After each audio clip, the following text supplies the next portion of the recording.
In the late summer of 1939, German fighter pilots relax in the sunshine before the onset of a war that will see them, within 2 years, contesting the skies against enemies over the Arctic Ocean to the deserts of North Africa and from the Bay of Biscay to the banks of the River Volga. Within 5 years, the Reich will have shrunk to the borders of the homeland, and the fighter arm of the Luftwaffe will have been driven to extinction in the very skies above Germany itself.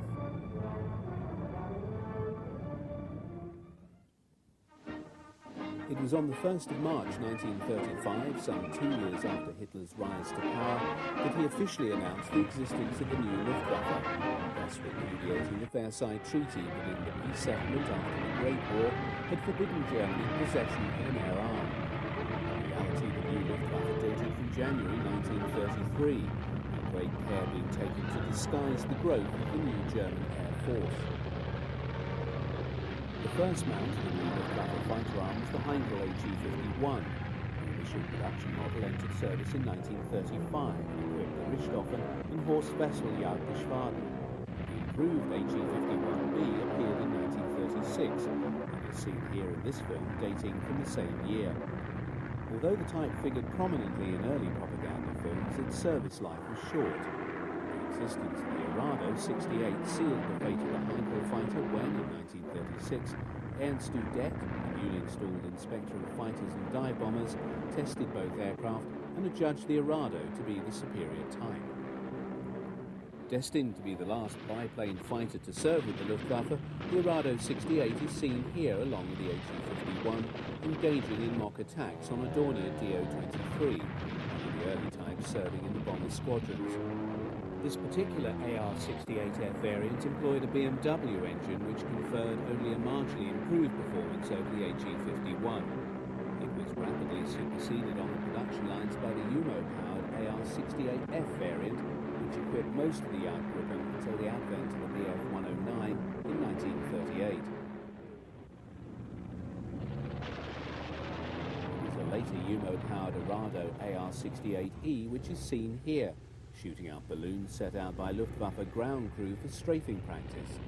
A distinctive feature of Luftwaffe fighters until about 1938 was their overall light grey colour scheme.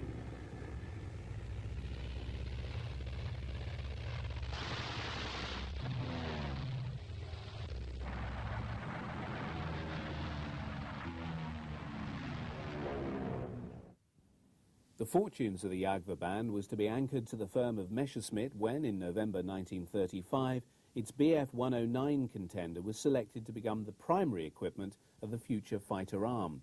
In 1937, the 109B began entering service, but low production meant that by the end of that year, just 3 Gruppen, belonging to JGs 132 and 234, had the 109 in service. Licensed production of the type to Fiesler, Focke-Wulf and Ehrler, and appearance of the new C variant in 1938, saw numbers of the type increasing. These examples of the improved 109D are seen at the Jüterbog Dam base with an early Ju-90 in 1938. When General Franco raised the flag of revolt against the People's Government in Madrid in July 1936, he appealed to both Germany and Italy for military assistance. Hitler dispatched 20 Junkers 52 transports to Spain to aid Franco's cause. This was followed in short order by other aircraft, including Heinkel HE-51s. The growing German involvement was carried out ostensibly by volunteers, although most were seconded military personnel sent to Spain in great secrecy. By November 1936, German involvement became more open and the Condor Legion was born. In March 1937, Me-109Bs first saw combat, proving superior to the Soviet-supplied I-15 and I-16 fighters. New tactics were forged by the likes of Werner Molders, and the combat experience gained by pilots such as Galland, Lutzov, Harder and others was put to good use back in Germany. Thus, when Germany invaded Poland on the 1st of September 1939, with the Second World War beginning 2 days later, the Luftwaffe, although officially less than 5 years old, had already been blooded and had also amassed a repertoire of combat experience that would give it great advantage over its enemies in the opening years of the conflict. Of the 1,600 aircraft amassed by the Luftwaffe for the air phase of Case White, just over 200 were Me-109 fighters. By far and away the bulk of these were the latest E model, although examples of the earlier C and 44 of the D model seen here, belonging to 3 JG233, were also committed to the fighting. As was to be repeated in other campaigns in the years ahead, Luftwaffe tactics from the outset were governed by the need to achieve air superiority over the battlefield. The first air operations over Poland were committed to the destruction of the Polish Air Force on the ground. The Jagdflieger, in consequence, found themselves in the opening phase of the campaign, providing escort to the bombers as they attacked Polish airfields. Although the Polish Air Force was woefully outnumbered, it put up a heroic defence. However, after the first few days, air opposition disappeared and the Me-109s engaged in free hunts, searching out the skies and shooting down any surviving Polish aircraft. Most footage of 109s in action over Poland, and indeed from virtually every theatre in which the type operated up to 1943, when the air battles over Germany began in earnest, were taken from other aircraft, such as the Me-110 or Heinkel 111. The small size of the 109 cockpit prevented the pilot employing a cine camera to take footage, and this explains the small quantity of film shot of the Jagdflieger in action when compared to that of the Stukas and the bomber types. It was also the case that from a propaganda point of view, and this was the primary purpose for which the newsreels were made, images of Stukas and bombers provided far greater impact among the audiences who viewed them. Nevertheless, in the period after the Polish campaign, the merits of the Me-109 were highly touted by the propaganda department and also by the Luftwaffe, fostering an image of superiority for the type that only came unstuck in the skies over Britain the following year.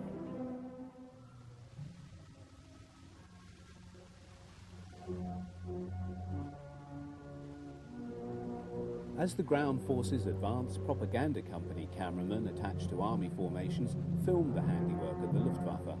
On the former airfields of the Polish Air Force, hundreds of wrecks of destroyed and burnt out fighters and bombers lay scattered amid the detritus of bombed hangars, an image that was to be captured over and over again in France, Yugoslavia, Greece and Russia, as the preemptive strike designed to destroy the enemy Air Force on the ground became the tactic and signature of Luftwaffe operations at the onset of a new campaign.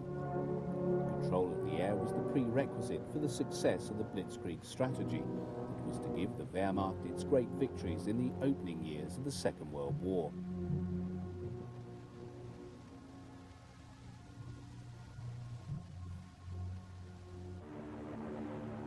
In spite of its highly effective showing in combat, 109 losses over Poland were far from negligible. In all, some 67 out of the 200 committed were brought down, with the majority being lost to Polish ground fire.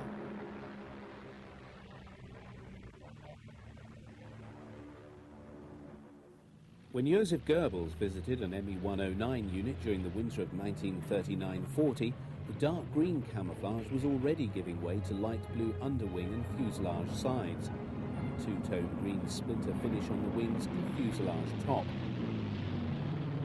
By early 1940, almost all early 109 models had been replaced by the Emil, as it was known to its pilots. In its E3 variant, the Me-109 was at the forefront of fighter technology during this period. On the eve of the German invasion of France and the Low Countries on the 10th of May 1940, the Luftwaffe could deploy nearly 1,000 Me-109E models. When the Luftwaffe was unleashed in the early hours of the 10th of May, its initial targets were the massive aircraft based on all 72 Allied airfields across France and neutral Holland. No fewer than 16 Gruppen of Me-109s supported the opening airstrikes by the Stukas and medium bombers. Although the Armée de l'Air and the RAF were able to field a number of modern fighters, the 109 Staffel quickly gained control of the air above the advancing German forces. Such was the speed of the advance of the panzers that the fighter units found themselves being hastily uprooted and moved forward to new air bases and fields in their wake.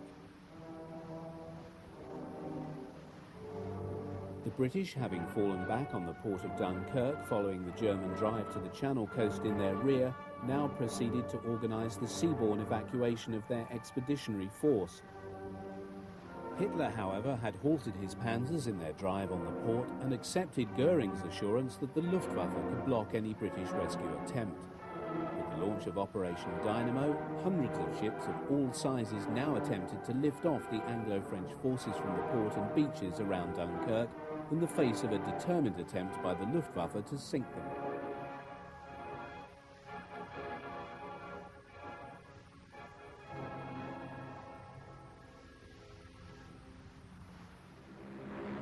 The subsequent commitment of the Jagdgruppen in support of the raids by Heinkels, Dorniers and Stukas now brought about the fiercest air fighting of the French campaign. The Me-109s now found themselves drawn into combat for the first time against the Spitfire, as the RAF tried its utmost to create a protective umbrella over the beaches of Dunkirk. However, the rate of the German advance was beginning to tell on the fighter units. Serviceability among the 109s was becoming problematic. Fuel shortages were occurring. However, it is also clear that in their encounters with the Spitfire, the Jagdflieger had the clear impression that they had, for the first time, come up against an aircraft as effective as their own 109, piloted by men just as professional as themselves. Though RAF losses were considerable, the fighting was hardly one-sided, as they, in turn, claimed at least 200 Luftwaffe aircraft shot down through to the 5th of July. With the French surrender on the 22nd of June and the subsequent victory parade in Berlin, Hitler was at the pinnacle of his power.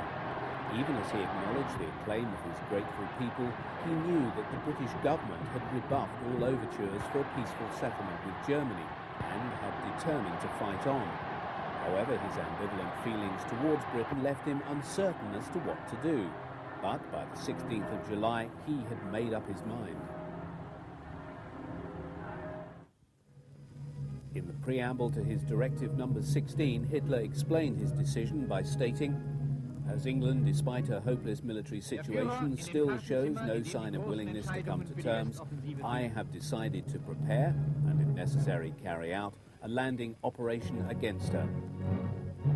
Given the code name Sea Lion, all, however, turned on the proviso that air superiority can be obtained.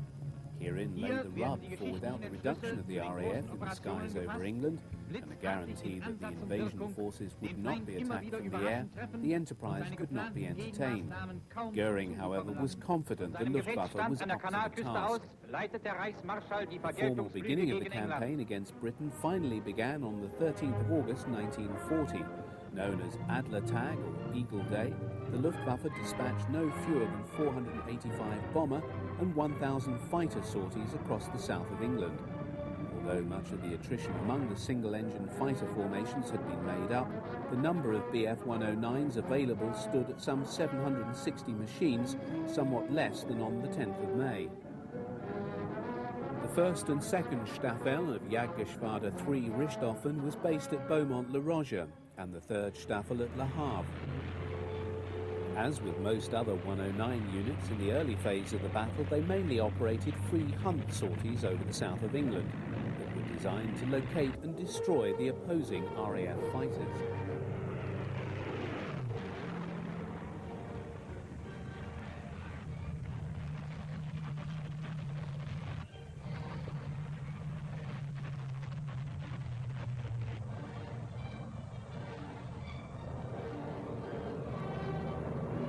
Free-ranging sweeps, the Jagdflieger employed tactics first worked up in Spain. The basic formation was provided by the rote or pair of Me-109s flying some 200 yards apart, with the wingman flying slightly below and to the rear. Mutual support was the key to this formation. The Schwarm employed 4 109s, in effect 2 pairs operating in tandem. These formations bestowed great flexibility on the German fighters and allowed them to deal effectively with the far more rigid twin-plane RAF Vic formation employed by Spitfires and Hurricanes. During the battle, pilots on both sides came to be portrayed as heroes by their respective media. Here, the face of Werner Molders stares out from the cover of the Dutch edition of the magazine Signal. As the first pilot in the new Luftwaffe to be awarded the Oak Leaves to the Knight's Cross, Molders' career was avidly followed by the propagandists, especially when appointed to command JG 51 on July the 27th. Adolf Galland was also lauded by the press. Although seen as perhaps playing second fiddle to Moulders, he and Galland were friendly rivals in the ace stakes, each amassing high scores.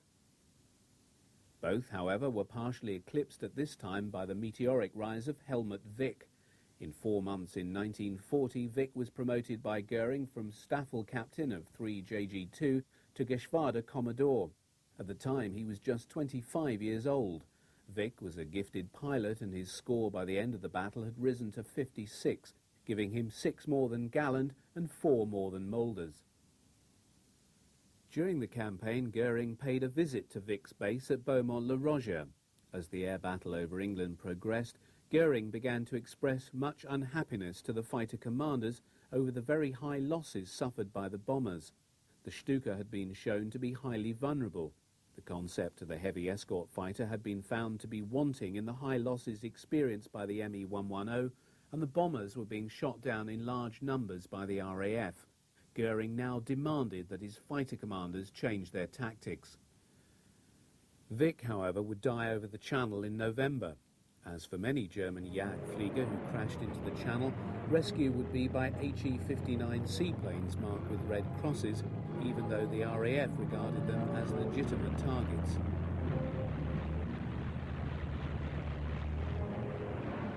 Goering's insistence that the bombers be given greater protection from RAF fighters required that they give up their free hunting tactics and tie themselves more closely to the slower-moving bombers. In the case of the Dornier 17 and Heikel 111, the 109s had to throttle right back to maintain station with these much slower-moving aircraft. If escort duty had to be carried out, the Jagdflieger preferred to cover for the faster Junkers Ju-88s, as seen in this footage. With the switch from attacking RAF airfields to bombing London, the ability of the Me-109s to give the protection to the bombers that Goering demanded was simply not possible by virtue of the short range of the Messerschmitt fighter. Lacking drop tanks that could have extended their range, the short-legged 109 carried only enough internal fuel for a radius of just 125 miles from their base. The escort task required that they accompany the bombers from the French coast to the target and then back to the Channel. As the fighters needed to retain at least a small amount of fuel for combat over the target, this severely constrained the nature of the route flown by the bombers.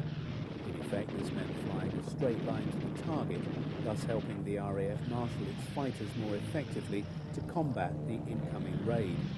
By September, the Jagdflieger had lost the freedom of action to attack the RAF fighters in the way that they thought best.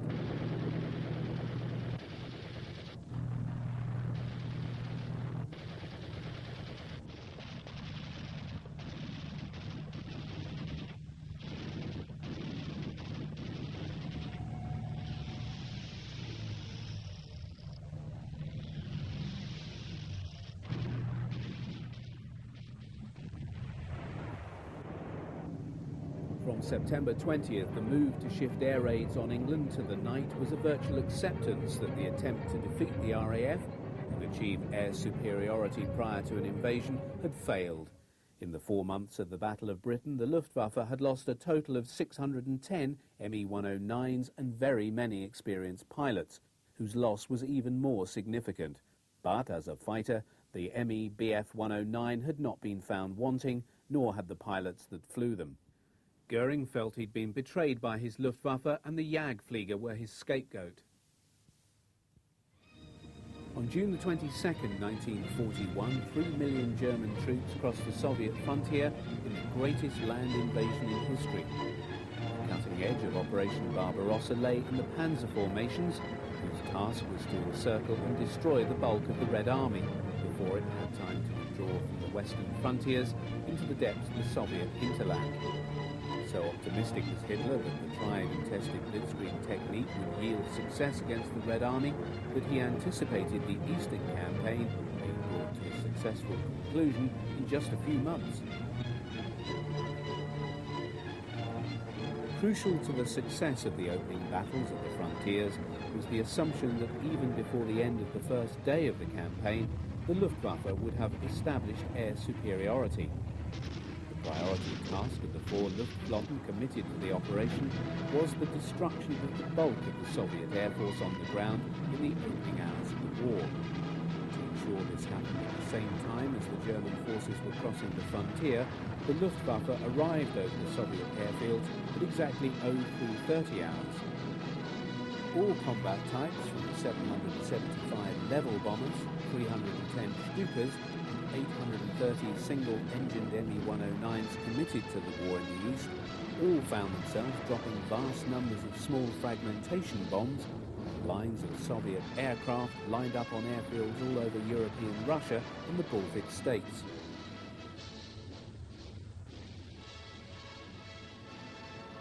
The Soviets were later to admit to 800 aircraft destroyed on the ground and a further 400 shot down in combat by the Luftwaffe on the opening day of the war.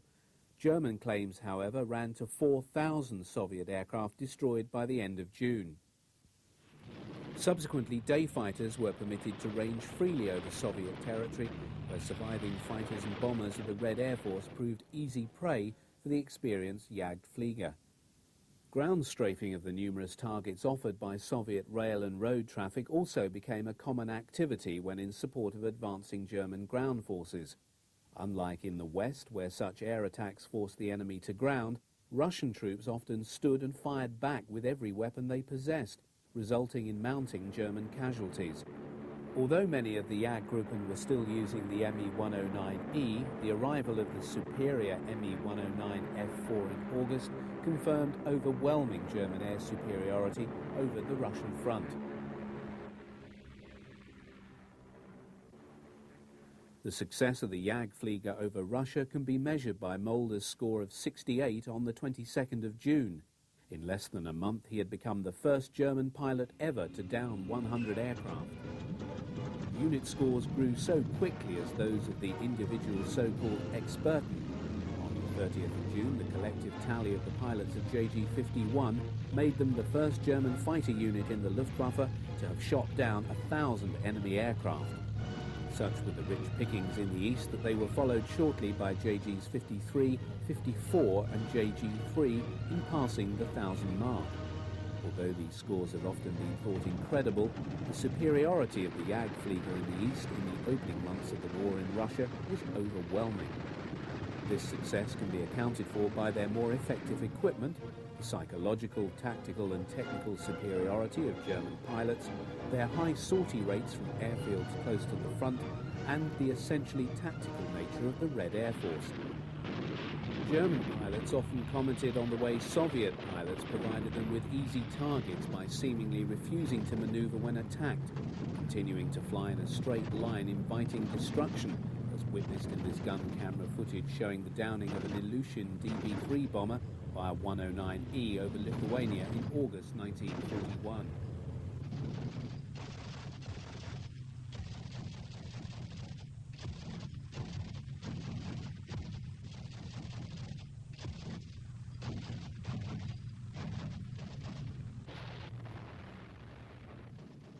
In the autumn, Goering met high-ranking Luftwaffe staff and chosen fighter commanders in East Prussia.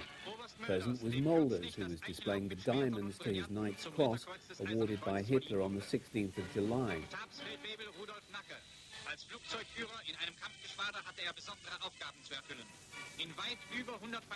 Witnessed by Udet, Goering presents the Knight's Cross to Airman Rudolf Knacker. Among other fighter commanders present is Walter Uzal of JG2.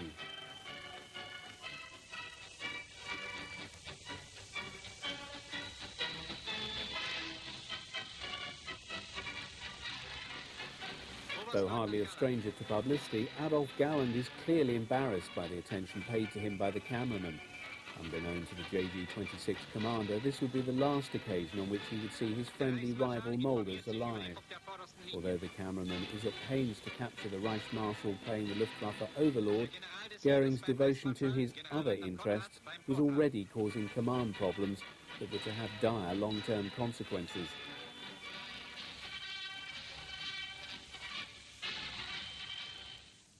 Following his 115th victory, Goering had promoted Mulders to full colonel and appointed him Luftwaffe's Inspector der Jagdflieger. an admin post involving travel to all points where the Jagdverband band was operating, Mulders gave up command of his beloved JG-51. Highly regarded by Goering and his fellow airmen, Mulders was an intelligent, perceptive leader of men whose contribution to the development of fighter tactics in the Luftwaffe played a significant role in its success in the opening years of the conflict. Care for his men had been earlier rewarded with the nickname Vati or Daddy. For the short time he was in post, he was spared the infighting of the Nazi leadership and was thus spared the disillusionment that became the lot of Adolf Galland, his successor.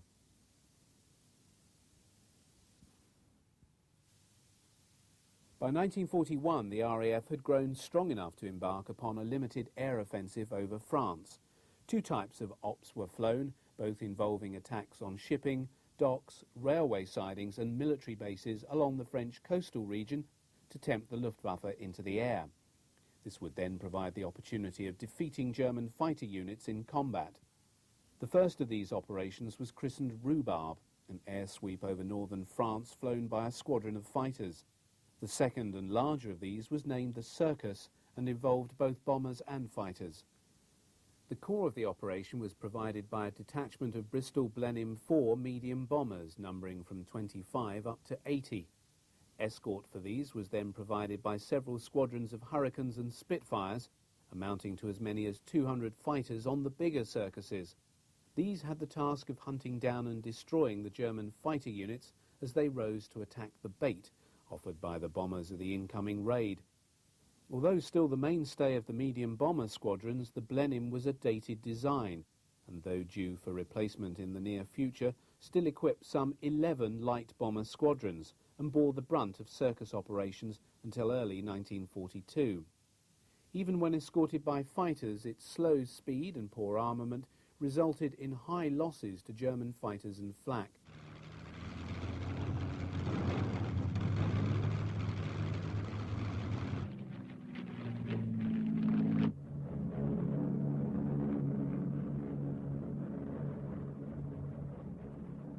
In early 1941, the new Me-109F began to enter Luftwaffe service.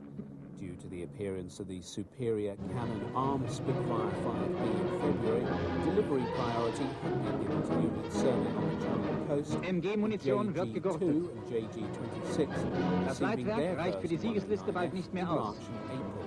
Einbau der Filmkamera. Units had received the even better 109F4 DB601E engine.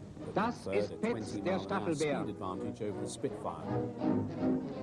Most fighter units had their mascots. In the time between sorties, pilots of JG-26 enjoyed themselves for the Geschwader Bear Hier die and Staffelhunde. Hounds.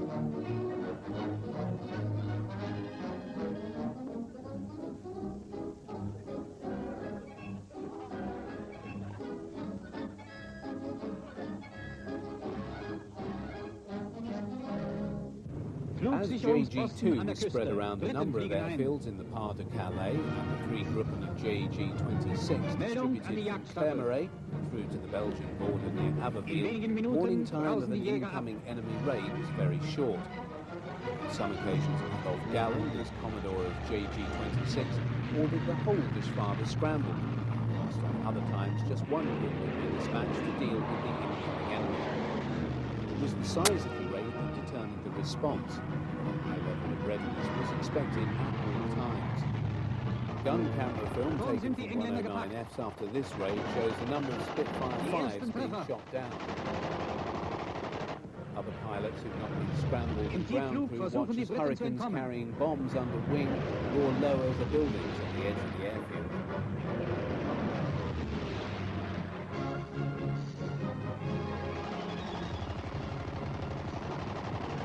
The armament of the 109F was less than that employed on the earlier Emil, confined to two MG-17s mounted on the nose cowl and a 20mm MG-151 cannon firing through the propeller boss. As all weapons were mounted along the aircraft's centre line, it made the 109 highly effective in air-to-air combat.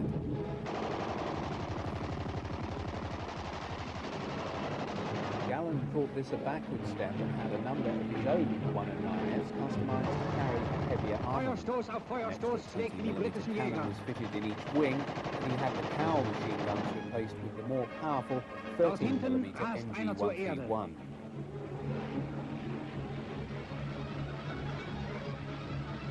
Sekunden später wurde auch dieser vernichtend getroffen.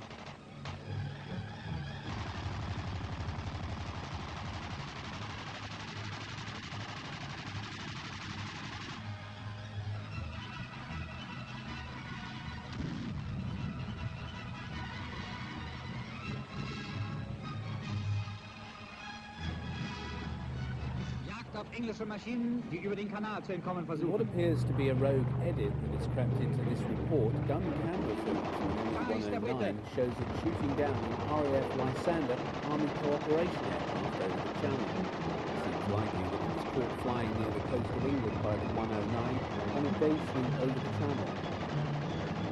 However, it's quite possible that it was serving with flight number 419, whose task was to fly agents into France.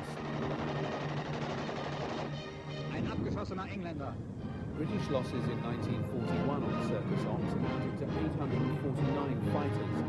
These are matched against the Jagdflieger claims for 950. Rückkehr von siegreichem Luftkampf. These ops cost the RAF a further 900 losses. Whilst in 1941 the Luftwaffe fighter losses amounted to 183 machines. In 1942, Oberst Galland. Unsere Jäger an der Kanalküste sind Tag und Nacht auf der Wacht. Abschied von Generaloberst On the 22nd of November 1941, Ritterkreuzträger halten die Ehrenwache am Sarge des eingegangenen Generallufzeugmeisters, der sich den Aufbau der deutschen Luftwaffe unvergängliche Verdienste erworben hat. Der Führer betritt den Ehrensaal des Reichsluftfahrtministeriums. Brought into the Luftwaffe by Goering, who believed his reputation would Der Führer reflect on the drückt der Mutter fledgling sein German Air Beileid Force, aus.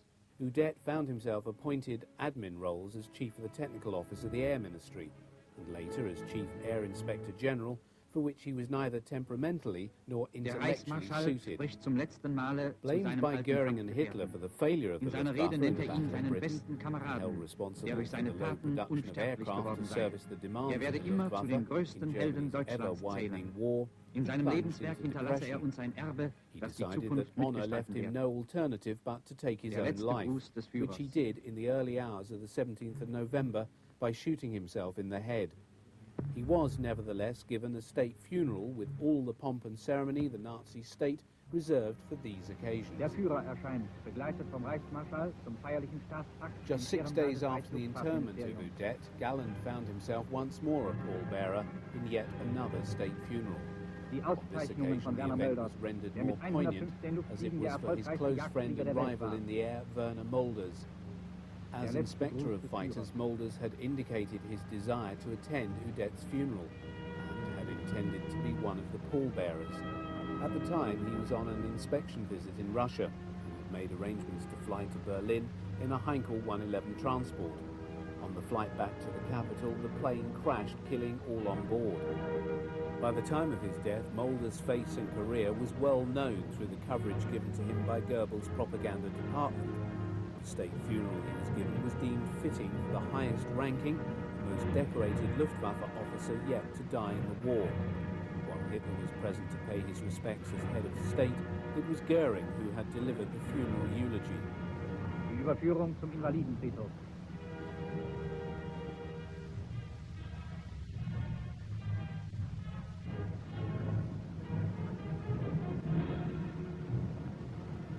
Among those in the funeral cortege were high-ranking Luftwaffe officers such as Field Marshal Milch and the commanders of the various Luftwaffe air fleets, including Kesselring, Stumpf, Lorzer and others. To their rear followed many of the commanders of the Jagdgeschwaden who'd come to pay their last respects to the former inspector of the Jagdflieger. Goering followed immediately behind the gun carriage bearing the coffin of the flyer as it wound its way through the streets of Berlin to the famous Invaliden War Cemetery, in which many of the famous figures from Prussian and German history were buried. The coffin was carried past the tomb of Manfred von Am Grabe Richthofen, Manfred von Richthofen Germany's vorüber highest-scoring wird Werner ace of the Mölders zu Great seiner War, letzten and Ruhestätte whose record getragen, of 80 die kills had neben been der passed Gruft by Ernst Mulders Udet liegt. just 6 months before. Goering stood for a moment and raised his Reichsmarshal's baton in salute as he passed the tube of Udette.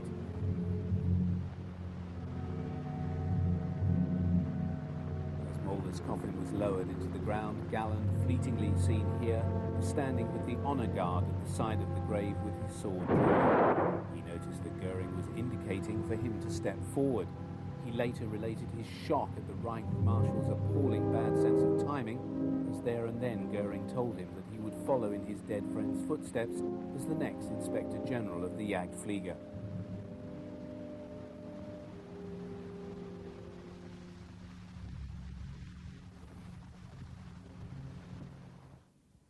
Barely a fortnight later, Operation Typhoon, the offensive launched to capture Moscow before the onset of winter, failed on the very outskirts of the city.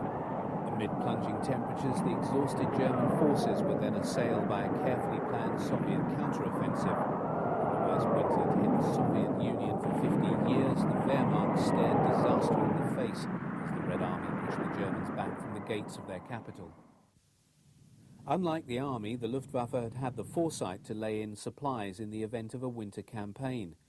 But for those conducting air operations in temperatures as low as 40 below and amid driving blizzards, they were faced with challenges never experienced before. JG-54 Grunherz was based on the airfields of Siverskaya and Gatshima and flew operations over Leningrad employing Bf-109Fs.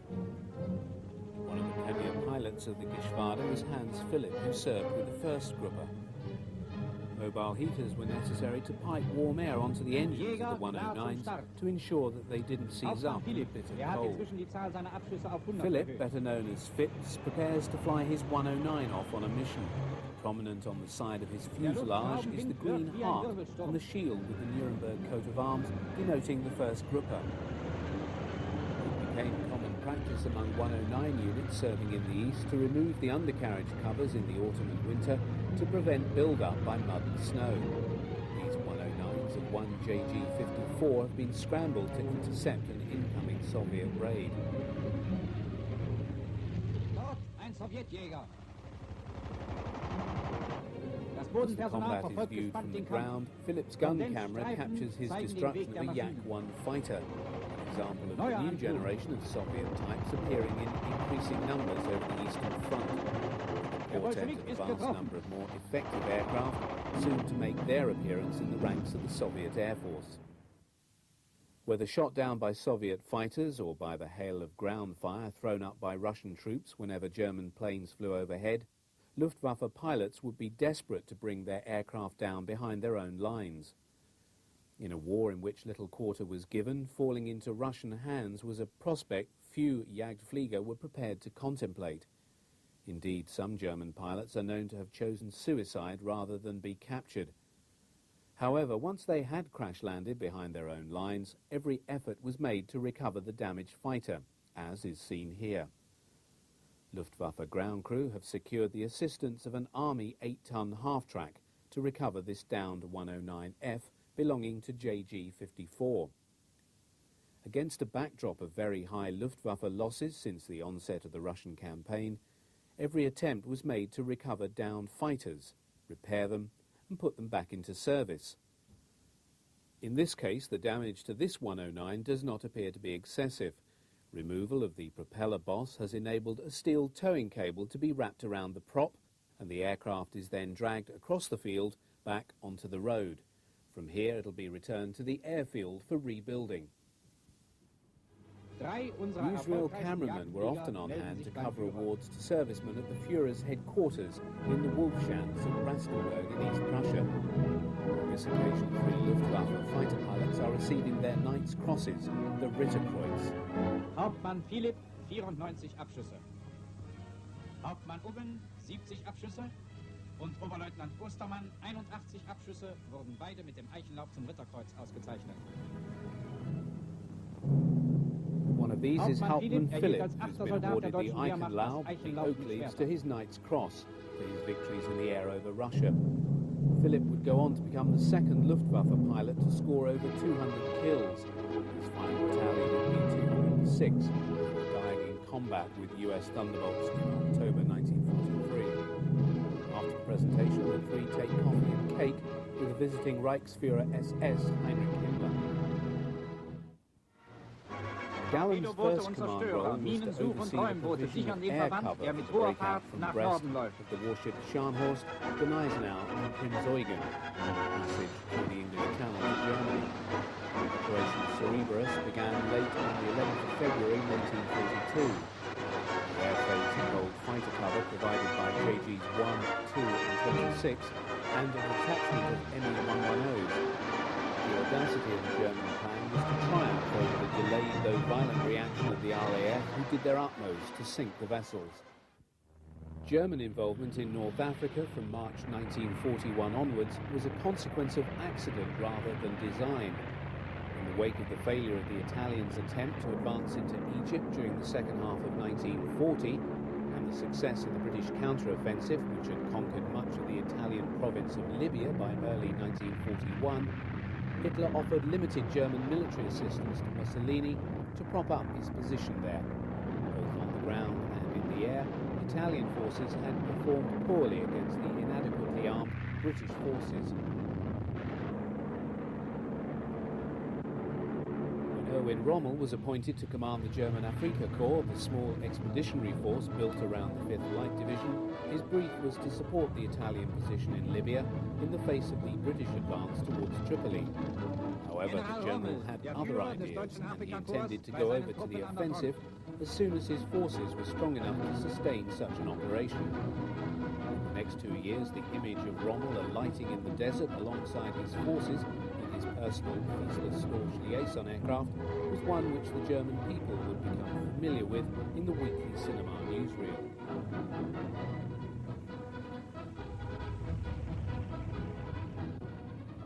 To protect the vulnerable Stukas, fighter support was provided by Me-109Es of 1st Gruppe JG-27 and the 7th Gruppe of JG-26.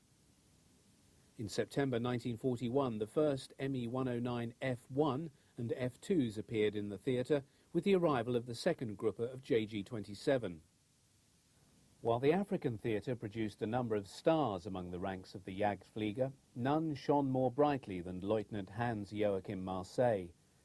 Although his final tally of 158 confirmed aerial victories at the time of his death on the 30th of September 42 was much less than the very high scores of many aces serving in Russia, all of Marseille's kills had been against the RAF in the West and North Africa. Here, the skills of the British and Commonwealth pilots were generally of a higher order than those of the Red Air Force. Indeed, Adolf Gallen placed Marseille in the foremost rank of the Experten when he described him as the unrivaled virtuoso of the fighter pilots. He first saw service in 1940 when he joined the 4th Gruppe of JG-52. His scoring career took a while to take off, achieving just 6 victories in his time on the Channel Front.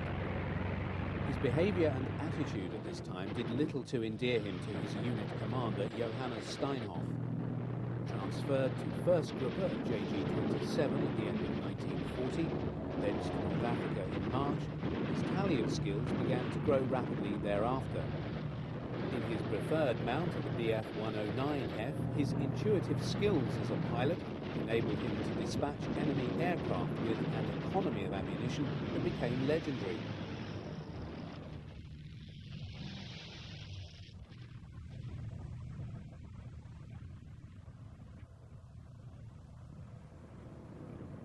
The most remarkable day of his career over the desert came on the 1st of September 1942 when, in a fury of non-stop sorties, he shot down 17 confirmed enemy aircraft. By this time, he was a familiar feature in the newsreel reports from the theatre. In the event, his death was not due to enemy action, but to a fire in the engine of his new 109G. Bailing out, he hit the tailplane, knocked himself out, and plunged to his death in the desert below, having only just been awarded the diamonds to his Knight's Cross following his 126th kill. German day fighters had first seen combat over Malta when 7 JG-26 flying 109Es under the command of Oberleutnant Joachim Munchenberg operated with success in early 1941. The need to stop the RAF intercepting Rommel's supply lines from the island saw the transfer from Russia in late 1941 of elements of Luftflotte 2, including the whole of JG-53 Pikas, base at Hearts, and 2 JG-3 Udeck, to bases in the warmer climes of Sicily. By the end of January, when Luftwaffe operations began rising to a crescendo, over 100 109F fighters were available for operations over Malta. Die Abschussliste wird vervollständigt. Die gute Pflege der Maschinen ist mitentscheidend für den Sieg. Der Jagdflieger muss sich auf seine Kameraden vom Bodenpersonal fest verlassen können.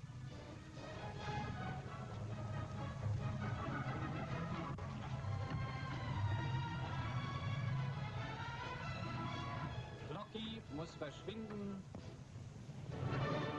As Commander-in-Chief South, all Luftwaffe units in Sicily fell under the command of Field Marshal Albert Kesselring. Known to his troops as Smiling Albert because of his ready grin, he's seen here paying an inspection visit to one of the units of JG-53.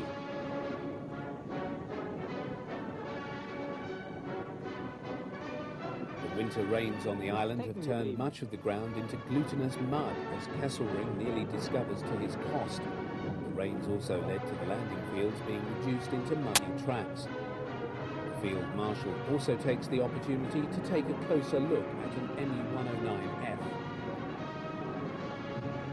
Throughout February 1942, the Luftwaffe launched daily bombing raids against Malta, directed at the naval facilities and defences, followed in March and April by the systematic targeting of airfields and the total destruction of the RAF fighter presence on the island. By the end of April, almost 6,000 bombing sorties had been flown by Ju-88s, HE-111s and Do-17s of the 2nd Flieger Corps. This sustained bombing was seen as the prelude to invasion of the island. In company with the bombers, the number of day fighter sorties also increased, with an average of 1,000 flown each week following March the 20th. Although 15 Spitfires have been flown into Malta during the same month and subsequently encountered in combat over the island by the ME-109s, the Jagdflieger still increased their score over the RAF fighters. By the end of March, the tempo of offensive operations had resulted in the day fighters finally securing air superiority over the island.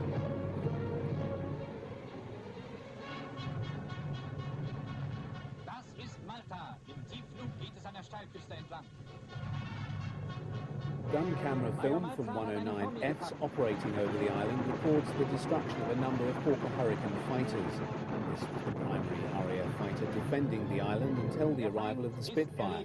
Its performance was significantly less than that of the 109F and usually ended up coming off worst in air-to-air combat.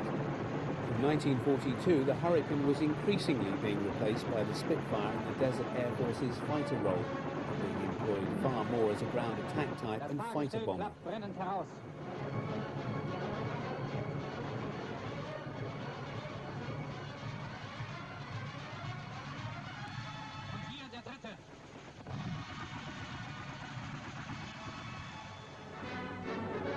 With the failure to implement Operation Hercules and the British reinforcement of the defences of Malta, air superiority over the island was lost by the Luftwaffe during mid-1942. For the Luftwaffe and RAF, the most significant event in the ongoing air war over the Channel and northern France in the second half of 1941 and into 1942 was the entry into service of a formidable new fighter plane in the ranks of the Jagdverband. Focke-Wulf WW2 was first seen by German audiences in a sequence that begins with the pilots and ground crew of the Geschwader relaxing before the onset of battle.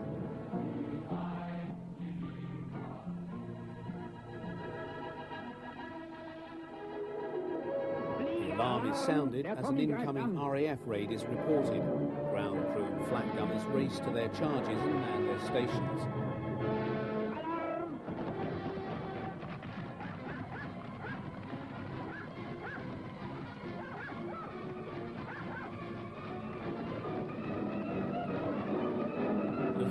Airfield defences were based around numerous light 20mm flak guns, medium 37mm flak weapons seen here, and batteries of the heavier calibre 88mm guns. These would provide the first line of defence against the incoming hostiles.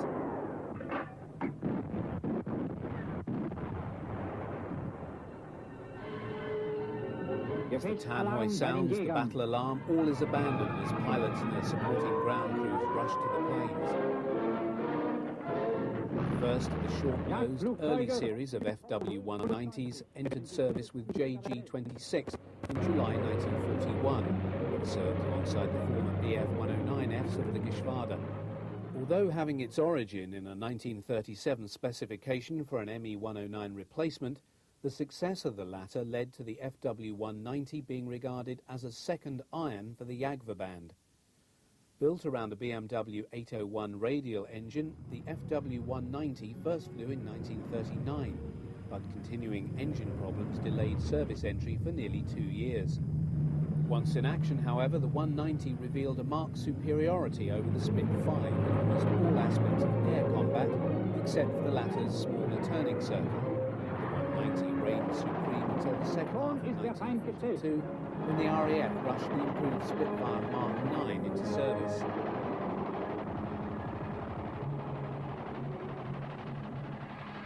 Der erste Treffer. Der Brite stürzt brennend ab.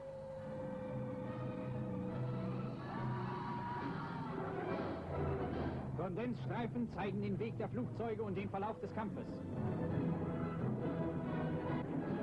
Vor uns wieder ein Brite. Auch er stürzt ab. The remains of the shot-down RAF fighter is examined by the captured airmen and Germans.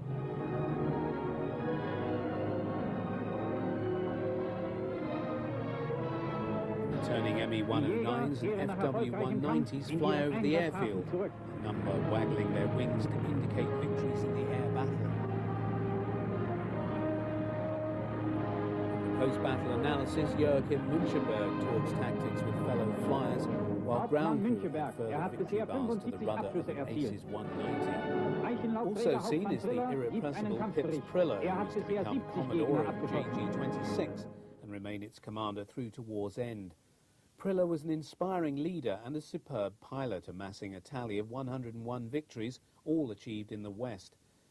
He is perhaps best remembered as one of 2 Luftwaffe pilots to strafe the Normandy beaches on D-Day and live to tell the tale, an event recaptured in the film The Longest Day. The alarm sounds once again as a further raid, this time by RAF light bombers, is reported inbound. Pilots rush to their planes and there is a further scramble as 109s and 190s roar off to attack the enemy aircraft. The Luftwaffe fighters home in on the defending fighters as the gun cameras catch more shots of RAF fighters being shot at and brought down.